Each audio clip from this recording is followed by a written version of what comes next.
suggest that before the game... I was joking, mate. You were just joking. I just wonder, because there's a pattern of before some of these games, there's lots of discussion and debates. That's great. That's brilliant, mate. That's That's all right. That's what we love about the game, mate. That's, you want, like, I love it when you see two blokes arguing about football. You think they're going to kill each other, and then you go the next day and they're sitting at the same table arguing again, So that's what we love about the game. It's a difference of opinion. It's a difference. I love that part of it. Like I said, before the City game, it'd be pretty boring, and I wouldn't be anywhere near as interested if everyone was just had the same opinion about something. So, from my perspective, it's the fact that football does sort of give so many voices the opportunity to have an opinion about it. Now, it doesn't mean I have to listen to all of it or I believe everything about it. It's not sort of what I tap into, but I love the fact that football does bring discussion and debate to the table. So I've got no issue with it, and even I treat it in equal measure. Even the so-called plaudits after it doesn't really affect me, but I love the fact that some people get excited by it and others think no, it's a load of crap. On opinions, the West Ham co-chair Karen Brady seems to have quite a high opinion of you. I don't know if you're aware. Last season she wrote a column, in the Sun newspaper, and it was like a love letter to you. it was just like, Ange's wonderful. It would be amazing if he ever comes to the Premier League. She listed all your achievements. Were you aware of that at the time? Did anyone make you aware of it? No, but do you know Karen? No, I don't. I've never met Karen. I don't think I've ever come across her. But in many respects, wouldn't that make her fairly ahead of the game? Yeah, exactly. Yeah. So I reckon she's a pretty smart operator. But yeah, I'm not sure about the love letter stuff, mate. I mean, but no, look, I guess, me kind of moving to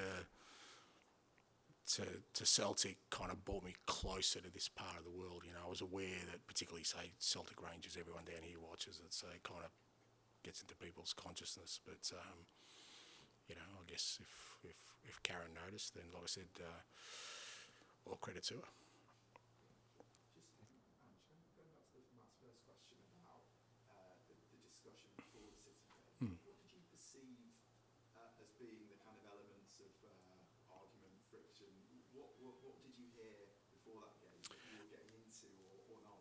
No, I mean, I wasn't immersed in it, but it's just, even the questioning I was getting here, and it wasn't anything unusual to me. It's about, will you change your approach, and will that approach work? And I think there was a valid sort of backdrop to that Tottenham have had a fair bit of success playing a totally different way against it, and I thought that was great, because that, as I said, those kind of things are the things that challenge my beliefs, because, when you kind of say, well, no, I understand that works, but I want to do it this way, because ultimately, if I waver in that moment, then it makes me start thinking, okay, maybe I have to look at this a little bit differently. Going to Man City and trying to play like we want to play, maybe it's not a good idea, because this has worked in the past with Tottenham. So, and like I said, that's a valid discussion to have, for many people. But I guess my point to that was, well, that's not me though, and that's why I'm sitting here, because the end game was never. Well, I don't think is about just beating Manchester City, because if that was the end game, then there wouldn't be the change that has happened here. No, it's not, because vindication would mean that I'm trying to prove something. I'm not. I'm trying to win. That's what I'm trying to do, and I don't waver on that because I want to prove a point. I just think this is the way forward, because this is what has worked for me my whole career. So there's a methodology I have, a belief I have that's got me to where I am today, and I believe will get Tottenham to where it needs to be. So along the way, if things work, I don't see that as a vindication. That's just me keeping doing it. If it's not working, then I just need to keep doing it, not trying to prove people wrong, if you know what I mean. Tom? There's some stats out this morning. The teams are scoring way more goals in the Premier League than they normally do. I think it's 3.16 per game, which is way up from what it is. Your team's been a big contributor to that. But why do you think that is? Why are teams scoring more goals than that? It's about 20 minutes of extra game time every week, isn't there? So, well, it's an interesting one. If we did a goals per minute, would that work out? There's a stats freak out there. Will bring it out for me. I don't know, but I do enjoy it. I've got to admit. I think we still are well short in that area. You know, it's still the area that I think we've got so much more upside in our front third to score more goals. You know, I really feel like, you know, apart from, like I said, there's some areas of we need to keep working on, but our front third stuff, I still think we've got so much more improvement to get to as a team, and we're seeing some of it at the moment. You know, I think, you know, Brennan and Decky, Kulusevski are starting to get a bit more familiar with their roles, and I think, you know, Gio getting a couple of goals from midfield, but I just think it's an area we can certainly improve. But I think it's great. I think, you know, ultimately it's, you know, what people love about our game, you know, that release of when a team scores and the more goals you have, I think that the more exciting games sort of get. It was mentioned earlier that West Ham was your first game being a friendly, so it was like a lifetime ago. But Gio Lo Celso actually scored in that game. It felt like the first step in his reintegration. You know, you had a few players in the summer who their futures looked like they were over at Spurs, like Tom Mee and Humbley, who's obviously not out at the moment. But you kept hold of Gio, and now he's proving himself to be quite a key player. If you cast your mind back to that summer, what did you say to him? Did you say, like, you know, the slate is wiped clean, and were you particularly impressed with how he looked? Yeah, look, I didn't have that specific sort of talk to him or anyone else. I think the players understand that. I mean, I think most players understand that. Some of it feel like, you know, what they've done in the past is enough to, which you know, that's fair enough as well. Or if they've come off a tough time, you know, they see it as an opportunity for some sort of redemption. But I think the only thing with Gio, I think, you know, I just wanted to make sure, not just him, but all those guys who, like you said, particularly maybe were on the periphery and uncertain about their future, was that I wasn't going to make any decision until they got a real good opportunity to show me what they could do and be part of it. And I sensed with him that that's all he wanted, you know, and he was prepared to sort of take whatever fallout there was from that, but he wanted a decent shot at it. And, you know, he was good through pre-season, and then obviously, I mean, I think the Fulham game was the second game of the year where he picked up the injury that set him back. But he's been good not just the last two games, but the last sort of month for us in terms of training and what he's been delivering, and hopefully that gives him the confidence, because he's definitely, you know, he's definitely a talented player. You see how important he is to the Argentina national team. As a quick follow-up, Romero, obviously fellow Argentinian, but since he's been given this vice captaincy leadership role, and it's quite a big Spanish contingent, and they've got a Spanish-speaking contingent, has he played a big role in Gio coming back into the fold? I suspect. I know they're very close, and like I said, I think our dressing room, you know, right now is a pretty sort of united, albeit eclectic one, where there are some, you know, some differences in culture and music choice and all these other things, but they're a pretty united group, and they kind of integrate to, you know, with one another really well. But there's no doubt, you know, Romero is a big influence over the, you know, some of the guys that sort of are closest to him, and Gio's certainly one of them. But Gio's his own man. He's, you know, he's an experienced player. He knows what he wants out of his career, and, you know, he senses there's an opportunity now for him here, and he wants to make the most of it. And I mean, that's great for us, because with Matters out, you know, he was going to be difficult to replace in terms of, and I don't think, you know, Gio's like for like, but Matters was providing goals and assists, and you kind of go, well, we need that, whoever comes in, and the fact that he scored a couple of goals and he's been involved in a couple of goals has been great for us. Matt, and then John, please. Ange, does Kulusevski prefer playing in that central role? I don't give them surveys, mate, and ask them. I think he has played there earlier in his career, but, you know, I always think that if there is players who can sort of do that, it's great for them to just experience that for a little bit. It gives them a different perspective again, and then when they go back out wide, or I don't know if it's his preferred position, I'm not sure which his preferred position is, it kind of frees them up a little bit. They see the game a little bit differently. It's a bit like sort of Sonny going to the central role. If I put him back out at left wing, you'd have a different, again, perspective. So I'm not really sure, you know. Something about the real Decky, which is what made me Yeah, I don't know, but I mean, I like him out wide. I think what he delivers out wide, and there's still areas we're really pushing him. I think he can be a much bigger goal threat and we're pushing him really hard in those areas. But just his general sort of energy and work rate and his ability to break lines with his running is probably, I think, more suited in my system to playing out wide. But watching him playing, centrally last couple of games, he's very, very effective in there and certainly an option for us. John? Ange, you've just given a new contract to Fraser Forster. That's the top two keepers cemented for the long term. You've still got Hugo Lloris left over from a previous regime, it seems. What can you do with him? What does he want to do? What's going to happen? Again, it's not something I kind of discuss with Hugo, but he's part of the first team. He trains hard every day. He's a big, I think the goalkeeping sort of unit, fraternity, whatever you want to call them, it's really a good environment. And whilst Hugo obviously hasn't been playing, hasn't been part of the first team, it hasn't sort of changed his demeanour or the way he comes in every day. He's very professional.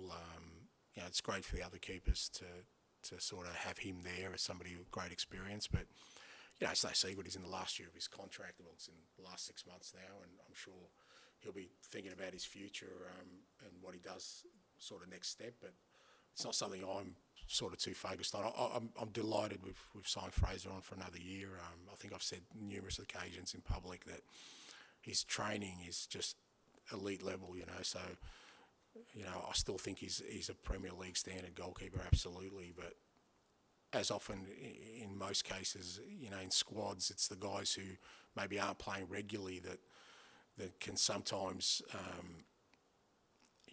affect the mood of the whole group. And if you've got a guy like him who's not playing regularly, that's training the house down every day, it's a hell of an example to everyone else. And delighted to sort of have him on board for at least another year.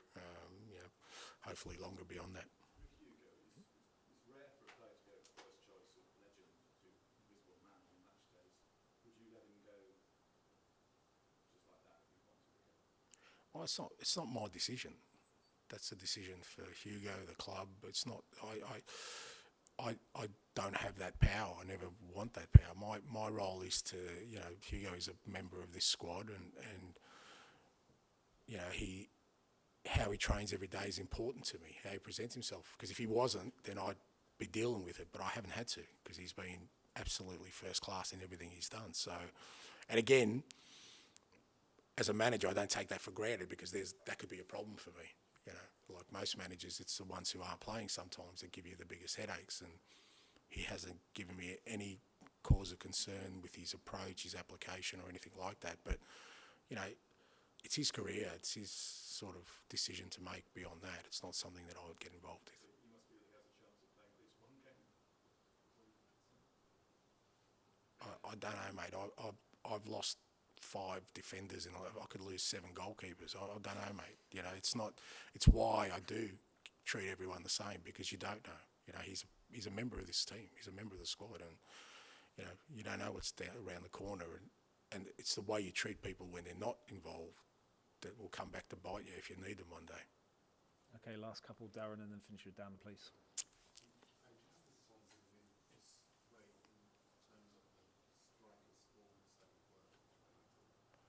Yeah, well, I mean, I've been fortunate. I've worked with some good ones, but irrespective of me, take me out of the equation.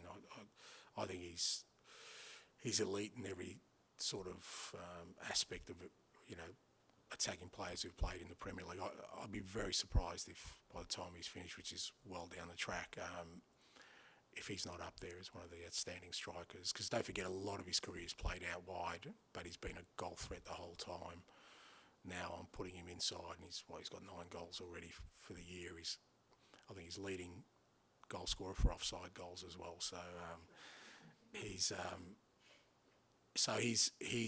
he's been outstanding, and I knew that before I got here. But just working with him every day, and the example he sets as a person, as much as a footballer, he's just outstanding. And even it's inspiring for me. When you see a person who for all intents and purposes, has climbed the mountain many times in terms of his own football pedigree. That every day he loves what he does, and every day he feels it's a blessing, and every day that rubs off on other people, and then he plays the game like that. He runs around like he's a kid, literally, just chasing balls down, and like I said, to me, it still inspires me, and feel very grateful to be working with him.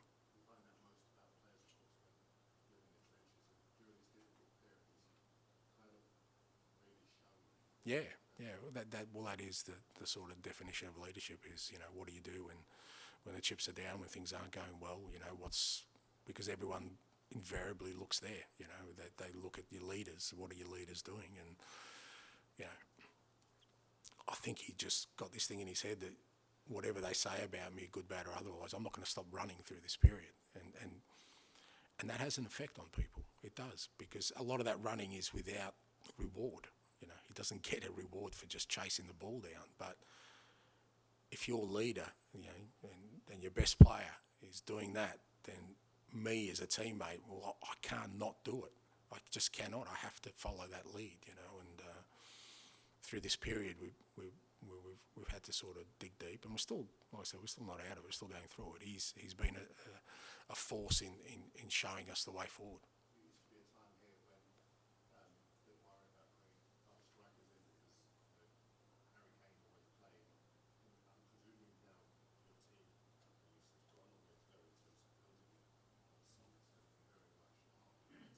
Yeah, he will be. He'll be a very important part of what we're building, and but that doesn't mean we wouldn't sign another striker, because I think even Sonny would demand it of me.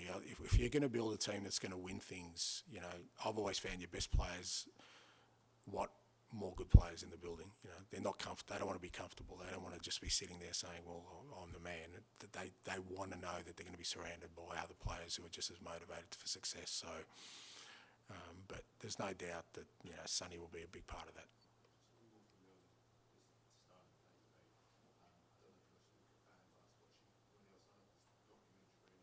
Outstanding, yeah.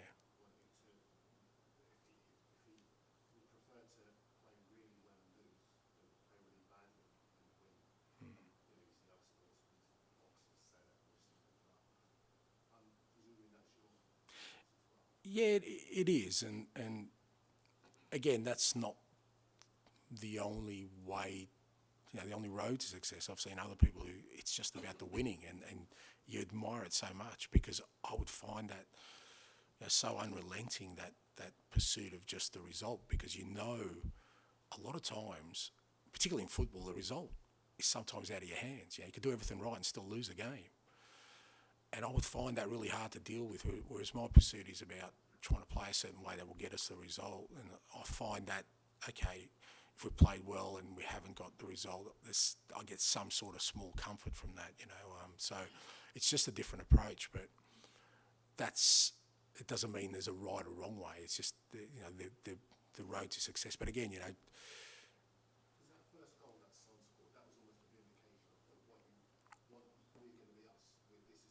yeah, to be honest, I thought the second goal was more because, part of what we want to do was press, the best footballing side in the world aggressively, and when Gio scored his second goal, we were on the halfway line pressing them, trying to win the ball. That meant, Ben's man-on-man with Haaland, and our fullbacks are man-on-man with their wingers, and that's part of it as well. It's not just what we do with the ball, it's what we do without the ball, taking that approach, and that like I said, when you go into a game like that and that's your kind of what you want to do, if you come out of it, what you want is to give the players something, show them something to say, look, you did it.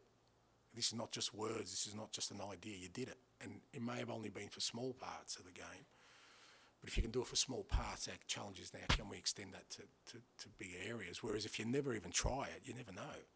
You don't know if you can do it or not. So if we change my approach for the Man City game, that's where I would have lost. I wouldn't have got any opportunity to give that feedback to the players. So, from that perspective, we got a lot of good sort of information out of that game, good and bad, like areas where we really struggled, but some, you know, I explained it to the other coaches is, you know, like when you're panning for gold, there's a lot of dirt there, but you're just looking for that little speck. And we got quite a few specks of gold that I could show the players after the game and say, you know what, if we keep digging here, we'll get some nuggets eventually. Okay. Dan, do you want to finish? I can't believe I said that, sorry. 12 o'clock tomorrow.